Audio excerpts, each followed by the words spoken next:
ಒಂದು ಗಂಭೀರವಾದ ವಿಷಯಕ್ಕೆ ನಾವು ಖಂಡಿಸಿ ಅದರ ವಿರುದ್ಧ ಪ್ರತಿಭಟನೆ ಮಾಡೋದಲ್ಲದೆ ನಮ್ಮ ಜನಸಾಮಾನ್ಯರಿಗೆ ಈ ಒಂದು ವಿಷಯದ ಬಗ್ಗೆ ಒಂದು ತಿಳುವಳಿಕೆ, ಒಂದು ಸಂದೇಶ ಕೊಡುವಂತ ಸಂದರ್ಭ, ಆ ಒಂದು ಜವಾಬ್ದಾರಿ ನಮ್ಮಲ್ಲಿದೆ.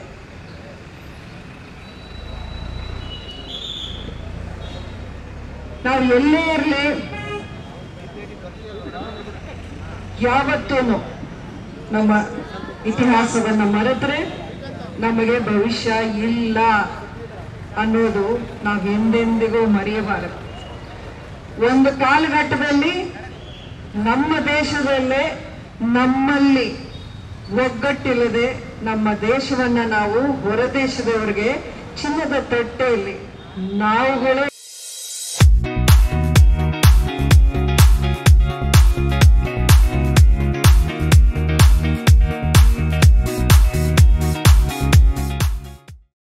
ಒಬ್ಬೊಬ್ಬರಿಗೆ ದ್ರೋಹ ಬಗೆದು ಕೊಟ್ಟು ಆ ನಂತರ 200 ವರ್ಷ ಆಯ್ತು ನಮ್ಮ ದೇಶ ನಮಗೆ ವಾಪಸ್ ನಮ್ಮ ಕೈಗೆ ಸಿಗೋಕೆ, ನಮ್ಮ ಅಧಿಕಾರ ನಮಗೆ ಮತ್ತೆ ಸಿಕ್ಕೋಕೆ, ನಮ್ಮ ಹಕ್ಕುಗಳಿಗೆ ನಾವು ಯಾವ ರೀತಿ ಹೋರಾಟ ಮಾಡಿ ಮತ್ತೆ ಗೆಲ್ಲಬೇಕಾಗಿತ್ತು ಅನ್ನೋದು ನಾವು ಮರೀತಾ ಇದೀವಿ ಅನ್ನಿಸ್ತಾ ಇದೆ ಎಲ್ಲೂ.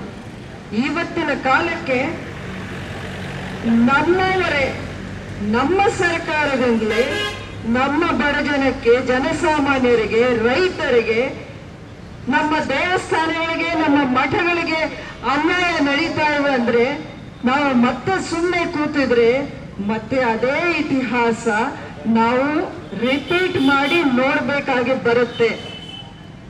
ಇದೊಂದು ಎಚ್ಚರಿಕೆ ವಿಷಯ ಮಾತ್ರ ಅಲ್ಲ, ನಾವು ಪ್ರತಿಯೊಬ್ಬರು ನಮ್ಮ ಭವಿಷ್ಯದಲ್ಲಿ ನಮ್ಮ ಮುಂದೆ ಏನಿದೆ ಅನ್ನೋದು ನಮ್ಮ ಕಣ್ಣು ಮುಂದೆ ತುಂಬಾ ಸ್ಪಷ್ಟವಾಗಿ ಅವರು ತೋರಿಸ್ಕೊಡ್ತಾ ಇದ್ದಾರೆ.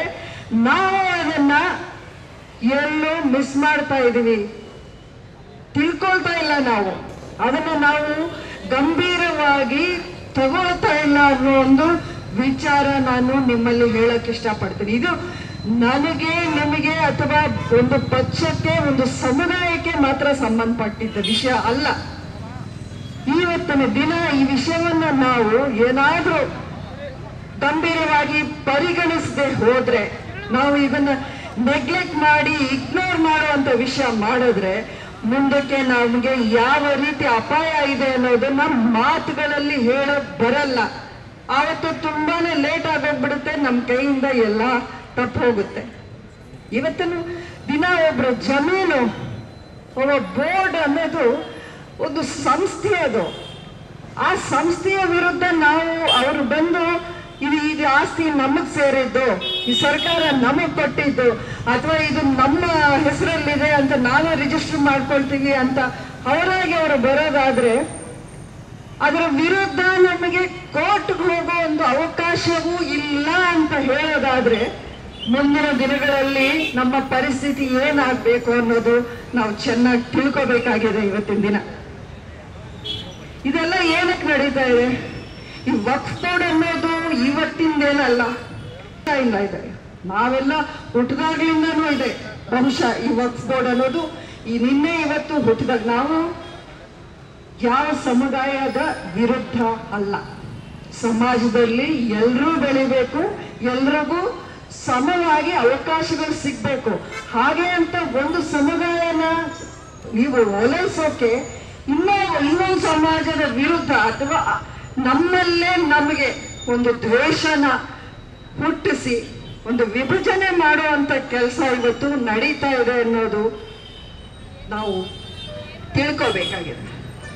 ಯಾವ ಸಮುದಾಯದ ವಿರುದ್ಧವೂ ಅಲ್ಲ ಇದು ಸರ್ಕಾರ ಮಾಡುವಂತ ಒಂದು ತಪ್ಪು. ಅದನ್ನು ನಾವು ಇವತ್ತು ಖಂಡಿಸ್ತಾ ಇದ್ದೀವಿ. ಏನಕ್ಕೆ ಮಾಡೋಕ್ ಹೊರಟ್ರಪ್ಪ? ಇವಾಗ ಇಷ್ಟು ವರ್ಷಗಳು ನಮ್ಗೆ ಗೊತ್ತಿಲ್ಲದೆ ಇರೋ ವಿಚಾರಗಳು ಇವತ್ತು ನಮ್ಮ ಮುಂದೆ ಬರ್ತಾ ಇದೆ ಅಂದ್ರೆ ನಮ್ಮಿಂದಾನೇ ಇದನ್ನ ಮುಚ್ಚಾಕಿದ್ರ ಅಥವಾ ಈಗ ಹೊಸದಾಗಿ ಏನೇನೋ ಅಲ್ಲಿ ಸೇರಿಸ್ತಾ ಇದಾರ ಈ ಒಂದು ಅಮೆಂಡ್ಮೆಂಟ್ಗಳು ನಮ್ಗೆ ಗೊತ್ತಾಗ್ತಿಲ್ಲ. ಆದ್ರೆ ಇವತ್ತು ಸರ್ಕಾರ ನೋಟಿಸ್ಗಳು ಕಳಿಸಿ ಆಮೇಲೆ ವಾಪಸ್ ತಗೋತಾರೆ ಅಂದ್ರೆ ಅದರ ಹಿಂದಿನ ಉದ್ದೇಶ ನಿಮ್ಗೆ ಅರ್ಥ ಆಗ್ತಿರ್ಬೇಕು. ಒಂದು ಎಲೆಕ್ಷನ್ ಬರಬೇಕಾದ್ರೆ ಆಶ್ವಾಸನೆಗಳು, ಗ್ಯಾರಂಟಿಗಳು, ಇದು ಉಚಿತ, ಅದು ಖಚಿತ ಅಂತ ಎಷ್ಟೆಷ್ಟೋ ಕೇಳಿದ್ವಿ ನಾವು. ಇವತ್ತಿನ ದಿನ ಒಂದೊಂದಾಗಿ ಏನಾಗ್ತಾ ಇದೆ, ಆ ಒಂದು ಆಶ್ವಾಸನೆಗಳನ್ನ ನಿಭಾಯಿಸುವ ಒಂದು ಶಕ್ತಿ ಸರ್ಕಾರದಲ್ಲಿ ಇಲ್ಲ ಇವತ್ತು. ಹಾಗಾಗಿ ಏನ್ ಮಾಡ್ತಾರೆ, ಒಂದೊಂದಕ್ಕೆ ಬೇರೆ ರೀತಿಯಲ್ಲಿ ಅದನ್ನು ಎಲ್ಲೆಲ್ಲಿ ಕಟ್ ಮಾಡ್ಕೊಂಡು ಬರಬೇಕು ಅನ್ನೋದನ್ನ ನೋಡ್ಕೊಂಡು ಬರ್ತಾ ಇದ್ದಾರೆ.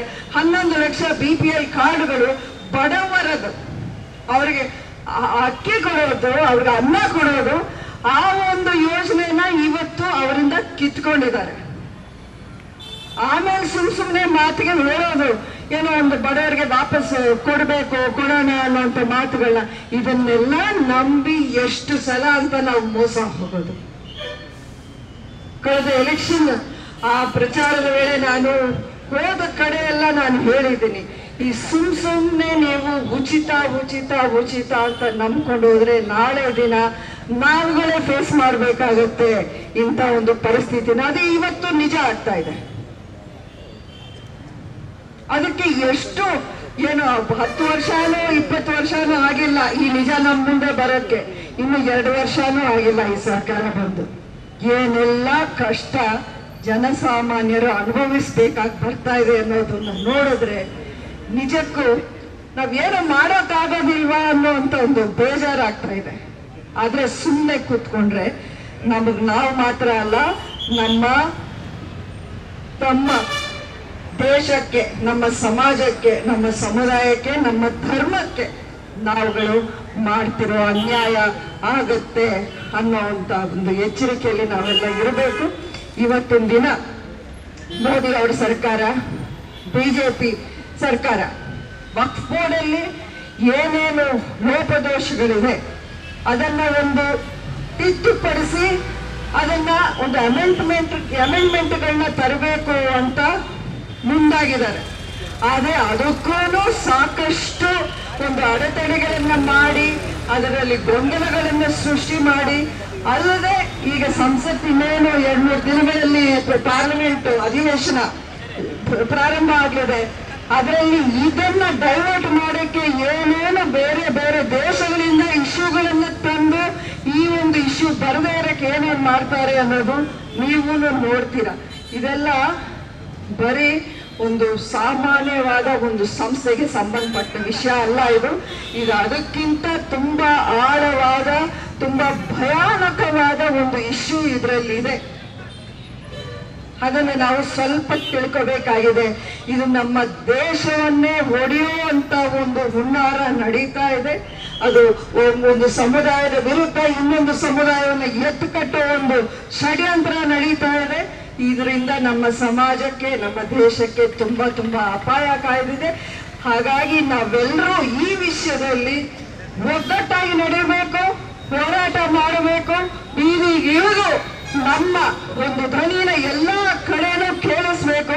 ಈ ಸರ್ಕಾರ ಏನೇನು ಮಾಡೋಕ್ಕೆ ಈ ಒಂದು ವಕ್ಫ್ ಬೋರ್ಡ್ ಮೂಲಕ ಹೊರಟಿದೆ ಅದನ್ನೆಲ್ಲ ತಡೆಯುವಂತ ಒಂದು ಕೆಲಸ ನಾವು ಮಾಡಬೇಕು ಅನ್ನುವಂತ ಒಂದು ಪ್ರಮಾಣ ನಾವೆಲ್ಲ ಇವತ್ತು ತಗೊಂಡು ಈ ಒಂದು ಹೋರಾಟ ಮಾಡಬೇಕು. ಇದನ್ನ ನಿಮ್ಮೆಲ್ಲರಲ್ಲೂ ನಾನು ಮನವಿ ಮಾಡ್ಕೋತಾ ಇದ್ದೀನಿ. ಒಗ್ಗಟ್ಟಿಂದ ಒಂದಾಗಿ ನಾವು ಈ ಒಂದು ವಿಚಾರದಲ್ಲಿ ಮುಂದೆ ಹೋಗ್ಬೇಕು ಅಂತ ಹೇಳಿ ನಾನು ಮಾತು ಮುಗಿಸ್ತೀನಿ. ಜೈ ಹಿಂದ್, ಜೈ ಕರ್ನಾಟಕ.